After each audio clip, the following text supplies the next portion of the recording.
അപ്പോൾ ഈ സർവീസ് കഴിഞ്ഞപ്പോഴത്തേക്ക് എൻ്റെ കയ്യിൽ നിന്ന് പോയി അത്രയും എമൗണ്ട് ആയിട്ടുണ്ട് എൻ്റെ കയ്യിൽ നിന്ന്. ഞാൻ പോയി ഇൻഡിക്കേറ്ററിന് 1800 രൂപയാണ് വില വന്നത്. അപ്പോൾ ഫൈനലി നമ്മുടെ വണ്ടിയുടെ സർവീസും കാര്യങ്ങളൊക്കെ കഴിഞ്ഞിരിക്കുകയാണ്. അപ്പോൾ എന്തൊക്കെയാണ് ചെയ്തത്, എത്രയാണ് കോസ്റ്റ് വന്നത് എല്ലാം ഞാൻ ഈ വീഡിയോയിൽ എക്സ്പ്ലെയിൻ ചെയ്യാം. കുഞ്ഞൊരു വീഡിയോ ആയിരിക്കും. അപ്പോൾ നമുക്ക് വീഡിയോയിലേക്ക് കിടക്കാൻ വെച്ച് വേവിക്കുന്നില്ല. പിന്നെ കഴിഞ്ഞ വീഡിയോയിൽ എനിക്കൊരു മിസ്റ്റേക്ക് പറ്റിയായിരുന്നു. 4th സർവീസ് അല്ല 5th സർവീസാണ് ഇപ്പോൾ കഴിഞ്ഞത്. ഇടയ്ക്കൊരു സർവീസ് എനിക്ക് വിട്ടുപോയി. ഞാൻ ഷോറൂമിൽ ചെന്നപ്പോഴാണ് എനിക്ക് മനസ്സിലായത് തന്നെ. ഓൾറെഡി ഞാൻ കഴിഞ്ഞ വീഡിയോയിൽ പറഞ്ഞ കംപ്ലയിൻസും കാര്യങ്ങളും എല്ലാം കംപ്ലീറ്റ് ക്ലിയർ ചെയ്തിട്ടുണ്ട്. വണ്ടിയുടെ ഗിയർ ടൈറ്റും കാര്യങ്ങളെല്ലാം മാറിയിട്ടുണ്ട്. ക്ലച്ച് കേബിൾ മാറി. ക്ലച്ച് കേബിൾ മാറിയപ്പോൾ ക്ലച്ച് കുറച്ചുകൂടെ ലൈറ്ററായി, നല്ല ടൈറ്റ് ആയിരുന്നു.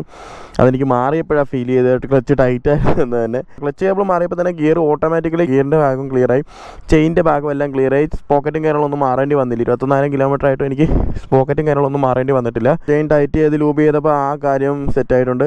പിന്നെ എനിക്കൊരു പ്രശ്നം എന്ന് പറഞ്ഞാൽ ഫ്രണ്ടിലെ ബ്രേക്ക് പറയുന്നതായിരുന്നു. ഫ്രണ്ടിലെ ഡിസ്ക് പാഡ് മാറിയിട്ടുണ്ട്. അപ്പോൾ വണ്ടിയുടെ സർവീസ് കോസ്റ്റും കാര്യങ്ങളൊക്കെ എത്രയാണെന്ന് ഞാൻ അവസാനം പറയാം. കണ്ണ് തള്ളിപ്പോകുന്ന കോസ്റ്റാണ് എനിക്ക് ഈ പ്രാവശ്യം വന്നേക്കുന്നത്. അപ്പോൾ ഈ സർവീസ് കഴിഞ്ഞപ്പോഴത്തേക്ക് എൻ്റെ കയ്യിൽ നിന്ന് പോയി അത്രയും എമൗണ്ട് ആയിട്ടുണ്ട് എൻ്റെ കയ്യിൽ നിന്ന്. അത് ഞാൻ എന്തായാലും ഈ വീഡിയോയുടെ അവസാനം ഞാൻ പറയാം എത്ര ആയി എങ്ങനെയായി എന്നൊക്കെ. അപ്പോൾ വീഡിയോ കാണുന്നവർ മസ്റ്റായിട്ടൊന്ന് സബ്സ്ക്രൈബ് ചെയ്ത് വെക്കുക. ലൈക്കും കമൻറ്റും കൂടെ ഒന്ന് കിട്ടിയാൽ കൊള്ളാമായിരുന്നു. വണ്ടീൻ്റെ ഇൻഡിക്കേറ്ററിൻ്റെ ഇഷ്യൂ ഞാൻ പറഞ്ഞിട്ടുണ്ടായിരുന്നു. പക്ഷേ ഇൻഡിക്കേറ്റർ ഞാൻ മാറിയിട്ടില്ല, ജസ്റ്റ് ഒന്ന് ഒട്ടിച്ചിട്ടേ ഉള്ളൂ.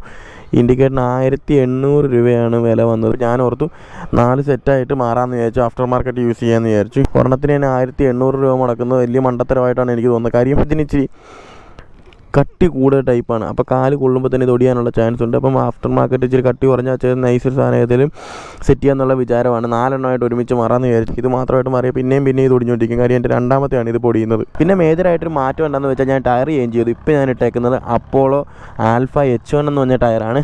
ഇതിനകത്ത് സ്റ്റോക്കായിട്ട് കടന്നിരുന്ന ടയർ മിഷലിൻ്റെ റോഡ് 5 ആയിരുന്നു. അത് ഞാനിനി തപ്പാൻ കേരളത്തിൽ ഒരു സ്ഥലവുമില്ല. ഈ വീഡിയോ ഇത്ര ഡിലേ ആകാനുള്ള കാര്യം, അതായത് ഇപ്പോൾ സർവീസ് കഴിഞ്ഞിട്ട് ഓൾമോസ്റ്റ് ഒരു 1 വീക്കായി. ഈ 1 വീക്ക് ഞാൻ വീഡിയോ ചെയ്തിരുന്ന കാരണം എനിക്ക് ടയർ കിട്ടിയില്ല. എനിക്ക് മിഷലിൻ്റെ റോഡ് 5 തന്നെ വേണമെന്ന് വാശി പിടിച്ചിരുന്നതുകൊണ്ടാണ് ഈ വീഡിയോ ഇത്രയും ഡിലേ ആയത്. അവസാനം ഞാനിനി അത് തപ്പാനായിട്ട് ഇനി കേരളത്തിൽ വിളിച്ച് തിരക്കാനായിട്ട് ഒരു ഡീലറും ഇനി എനിക്കില്ല. അപ്പം അവരെല്ലാം ലാസ്റ്റ് പറഞ്ഞത് മിഷലിൻ്റെ റോഡ് 5 ഇപ്പോൾ ഇമ്പോർട്ടിങ് ഇല്ല എന്നാണ്. അപ്പോൾ എൻ്റെ കയ്യിൽ പിന്നെ അടുത്ത ഓപ്ഷൻ പിന്നെ മെഡ്സെലർ ആയിരുന്നു. പക്ഷേ മെഡ്സെലർ എനിക്ക് ഇപ്പോൾ അഫോർഡ് ചെയ്യാൻ പറ്റുന്ന അവസ്ഥയിലല്ലാത്തതുകൊണ്ട് ഞാൻ മെഡ്സെലറിലേക്ക് പോയില്ല. പിന്നെ 2 ഓപ്ഷൻ എനിക്കുണ്ടായിരുന്നത് അപ്പോളോയും TVSൻ്റെയും ആയിരുന്നു. അപ്പോളോയുടെ ആൽഫ H1ഉം TVSൻ്റെ യൂറോ ഗ്രൂപ്പ് എക്സ്ട്രീം ടോർക്ക് എന്ന് പറഞ്ഞ 2 ഓപ്ഷൻ. ശരിക്കും പറഞ്ഞാൽ എനിക്ക് TVSൻ്റെ എക്സ്ട്രീം ടോർക്ക് എന്ന് പറഞ്ഞ ടയർ ഞാൻ ഈ ടയർ ഇട്ടതിന് ശേഷമാണ് എനിക്ക് അറിയാൻ കഴിഞ്ഞത് അങ്ങനെ ഒരു ടയർ ഉണ്ടായിരുന്നുള്ള കാര്യം. ഒരുപാട് നല്ല റിവ്യൂവും കാര്യങ്ങളൊക്കെ ആയിരുന്നു അറിയാൻ കഴിഞ്ഞത്. ഈ ടയറിനെക്കാട്ടും ബെറ്റർ പെർഫോമൻസും കാര്യങ്ങളൊക്കെ ആ ടയറിനുണ്ടെന്ന്. ഈ ടയറിന് ഇച്ചിരി വെറ്റ് ഗ്രിപ്പും കാര്യങ്ങളൊക്കെ കുറവാണെന്നാണ് എനിക്ക് അറിയാൻ കഴിഞ്ഞത്. ഞാൻ ഇതിലായിട്ട് ട്രൈ ചെയ്തിട്ടില്ല, ടയർ മാറിയതേ ഉള്ളൂ. എക്സ്ട്രീം ടോർക്കിനകത്ത് അത്യാവശ്യം നല്ല വെറ്റ് ഗ്രിപ്പും കാര്യങ്ങളും കൂടെ വരുന്നുണ്ട്. ഇതിനകത്ത് കോർണറിയും കാര്യങ്ങളൊക്കെ ഇത് ഓക്കെയാണ്. പക്ഷേ ഇത് വെറ്റ് ഗ്രിപ്പ് കുറച്ച് കോംപ്രമൈസ് ചെയ്യേണ്ടി വരുമെന്നാണ് ഞാൻ ഈ ടയർ ഇട്ടവരുടെയും വീഡിയോ കണ്ടവരുടെയും കാര്യങ്ങളിലൊക്കെ എനിക്കറിയാൻ കഴിഞ്ഞത്. മൊത്തത്തിൽ എനിക്ക് ഓവറോൾ നോക്കുമ്പോൾ ടയർ ഓക്കെ ആയിട്ടാണ് തോന്നിയത്. എനിക്ക് മിഷലിൻ്റെ അത്രയും പെർഫോമൻസ് ഒരിക്കലും എനിക്ക് ഈ ടയറിൽ നിന്ന് കിട്ടുന്നില്ല. അത് എന്താണെന്ന് ചോദിച്ചാൽ ഓൾമോസ്റ്റ് പ്രൈസിൽ തന്നെ നല്ല ഡിഫറൻസ് വരുന്നുണ്ട്. ഈ ടയർ ഞാൻ ബോട്ട് സൈഡ് ഞാൻ മാറിയത് 18,800 രൂപയ്ക്കാണ് ഈ ടയർ ഞാൻ മാറിയത്. മിഷലിൻ്റെ റോഡ് 5ൻ്റെ ബാക്ക് ടയർ, അതായത് 150 സെക്ഷൻ ടയറിന് തന്നെ വരുന്നത് ഏകദേശം 9,500 ആ ഒരു ഏരിയ എങ്ങാണ്ടാണ്. ഫ്രണ്ട് ടയറിന് തന്നെ വരുന്നുണ്ട് ഏകദേശം 6,500 6,800ഓളം മിഷലിൻ്റെ റോഡ് 5ന് വരുന്നുണ്ട്.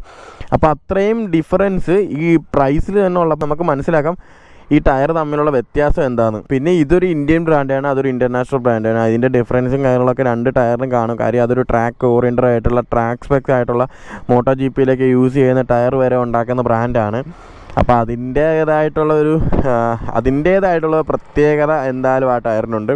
ഈ ടയർ മോശമാണെന്ന് ഒരിക്കലും ഞാൻ പറയത്തില്ല. കാര്യം ഇത് ഇന്ത്യൻ ബ്രാൻഡ് ആയതുകൊണ്ട് ഈ ടയർ മോശമാണെന്ന് ഞാൻ പറയത്തില്ല. അത്രയും പെർഫോമൻസ് തരുന്നില്ല എന്നേ ഉള്ളൂ. പക്ഷേ വില കമ്പാരിറ്റീവ്ലി അതിലും നല്ല കുറവാണ്. ലൈഫും കൂടുതൽ കിട്ടാൻ ചാൻസ് ഉണ്ട്. എന്നെ ഞെട്ടിച്ചൊരു കാര്യം, എനിക്ക് മിഷലിൻ റോഡ് 5 എനിക്ക് കിട്ടിയത് 21,000 കിലോമീറ്ററാണ്. എനിക്കത് ഞാൻ അതിൽ നിന്ന് ഒട്ടും എക്സ്പെക്റ്റ് ചെയ്യാത്തൊരു കിലോമീറ്ററാണ് എനിക്ക് അതിൽ നിന്ന് കിട്ടിയത്. അപ്പോൾ എന്തായാലും ഈ ടയറിന് അതിലും കൂടുതലൊരു കിലോമീറ്റർ റൺ ചെയ്യാൻ പറ്റുമെന്നാണ് എൻ്റെ വിശ്വാസം. ഞാൻ ഒരിക്കലും അത്രയും കിലോമീറ്റർ ഞാൻ ഇതിട്ട് ഓടിക്കത്തില്ല. ഇതിൽ നല്ലൊരു ടയർ എപ്പോൾ കിട്ടുന്നോ അപ്പം ഞാനിത് ചേഞ്ച് ചെയ്തിരിക്കും.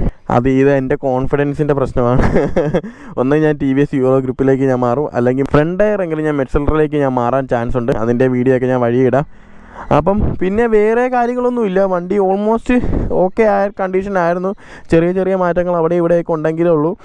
ഇപ്പം ഞാൻ ചെയ്ത കംപ്ലയിൻസും കാര്യങ്ങളൊക്കെ ഇത്രയാണ്, മാറ്റിയ കംപ്ലയിൻസും കാര്യങ്ങളും. പിന്നെ എനിക്ക് ഈ സ്വിച്ചിൻ്റെ കാര്യത്തിൽ ചെറിയ പ്രശ്നം ഉണ്ടായിരുന്നു, ഈ ഡൗൺ ചെയ്യുന്ന സ്വിച്ചിൽ.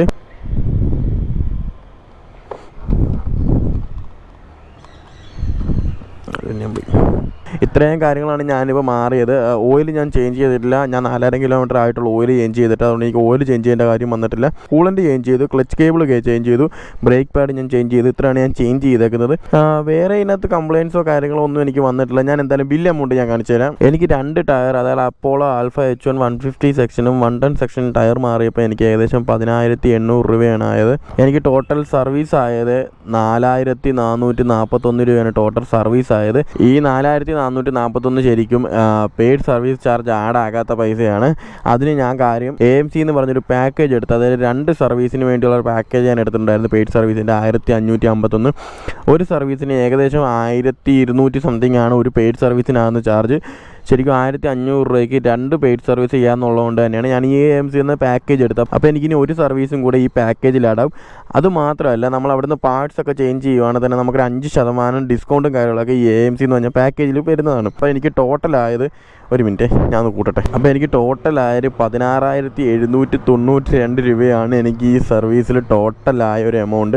വണ്ടിയുടെ പാർട്സും കാര്യങ്ങളും എല്ലാം മാറിയതിൻ്റെ മൊത്തത്തിലുള്ളൊരു എക്സ്പെൻസാണ് 16,792 എന്ന് പറയുന്നത്. ഇതെനിക്ക് 2.5 കൊല്ലം കൂടിയാണ് എനിക്ക് ഇത്രയും വലിയൊരു എമൗണ്ട് എനിക്ക് എക്സ്പെൻസ് ആയിട്ട് വന്നൊരു സർവീസിൽ, അതായത് അല്ലെങ്കിൽ ഒരു മേജർ സർവീസിൽ എനിക്ക് വന്ന കോസ്റ്റ് എന്ന് പറഞ്ഞാൽ എനിക്ക് ഇത്രയായിരുന്നു. എനിക്ക് ആവറേജ് വന്നുകൊണ്ടിരുന്ന ഒരു 4,000 3,000 അതായിരിക്കും ഒരു ആവറേജ്. മെയിനായിട്ട് എനിക്ക് ഈ എക്സ്പെൻസ് കൂടാൻ കാര്യം എൻ്റെ 2 ടയറും ഞാൻ ചേഞ്ച് ചെയ്തു. ഇനി ഇതൊരു 2 കൊല്ലത്തേക്ക് നമ്മളിനിയും ആ സൈഡിലേക്ക് ചിന്തിക്കേണ്ടാത്തതുകൊണ്ട് പിന്നെ ഇനി അത്രയും വരത്തില്ല കാര്യം. നമുക്ക് ബ്രേക്ക് പാഡ് ഓൾറെഡി മാറി, അതിന് എങ്ങനെ വെച്ചാലും ഒരു 1 ഇയർ ബ്രേക്ക് പാഡിൻ്റെ കണ്ടീഷൻ എന്തായാലും കിട്ടും. ബാക്ക് ബ്രേക്ക് പാഡ് മാറിയിട്ടില്ല, അതെന്തായാലും ഉടനെ മാറണം. ഒരു 3-4 മാസത്തിനുള്ളിൽ ഞാൻ അതും മാറേണ്ടി വരും. അതിന് വലിയ എമൗണ്ടിൽ ഏകദേശം ഒരു 800 രൂപ മാത്രമേ ഉള്ളൂ. എനിക്ക് ഫ്രണ്ട് ബ്രേക്ക് പാഡിനായത് 2,818 രൂപയാണ് ഫ്രണ്ട് ബ്രേക്ക് പാഡിൻ്റെ വില. ക്ലച്ച് മാറിയതിൻ്റെ വിലയാണ് 749 രൂപയാണ് ക്ലച്ച് മാറിയേണ്ടത്. ഫിൽട്ടർ ഹോൾഡർ മാറി അതിന് 421. ഇത്രയാണ് എനിക്ക് മാറിയ പാർട്സിൻ്റെ ചാർജ്. ബാക്കി ലേബറും കാര്യങ്ങളൊക്കെയാണ്. അപ്പം ഞാൻ സർവീസ് ചെയ്ത ആലപ്പുഴ ടോപ്പ് ഹെവൻ TVS നിന്നാണ്. അത്യാവശ്യം നല്ല സർവീസും കാര്യങ്ങളും നല്ല ഡീലിങ്സും കാര്യങ്ങളൊക്കെ ആയിരുന്നു. വിളിച്ചവർ അപ്ഡേഷൻ കാര്യങ്ങളെല്ലാം ചോദിക്കുന്നുണ്ടായിരുന്നു. പിന്നെ എനിക്ക് വണ്ടി ഇപ്പം സ്റ്റോക്ക് കണ്ടീഷനിലേക്ക് ആയിട്ടുണ്ട്. വണ്ടി ഓടിക്കാനും നല്ല സ്മൂത്താണ്. പഴയ ഒരു ഹാർഡ്നെസ് ഒന്നും എനിക്കിപ്പോൾ ഫീൽ ചെയ്യുന്നില്ല. ഗിയറും കാര്യങ്ങളും ക്ലച്ചും കാര്യങ്ങളും എല്ലാം സ്മൂത്തായി. വണ്ടി ഓവറോൾ ഇപ്പോൾ അടിപൊളിയായി. വണ്ടിക്ക് ഇപ്പോൾ ഒരു കംപ്ലയിൻസും ഇല്ല. പുത്തൻ സ്റ്റോക്ക് കണ്ടീഷനെ പോലെയായി. അപ്പോൾ എല്ലാവർക്കും മറ്റൊരു വീഡിയോ കാണാമെന്ന് പറഞ്ഞുകൊണ്ട് ഞാൻ ഈ വീഡിയോ ഇവിടെ നിർത്തുവാണ്. ഞാൻ എങ്ങും പോകുന്നില്ല. ഉടനെ തന്നെ ഞാനൊരു ബൈക്കുമായിട്ട് എത്തും. ഒന്നെങ്കിലും ഒരു ട്രാവൽ ആയിരിക്കും, അല്ലെങ്കിൽ ഒരു ബൈക്കിൻ്റെ റിവ്യൂ ആയിരിക്കും. അപ്പോൾ എല്ലാവർക്കും ബൈ ബൈ.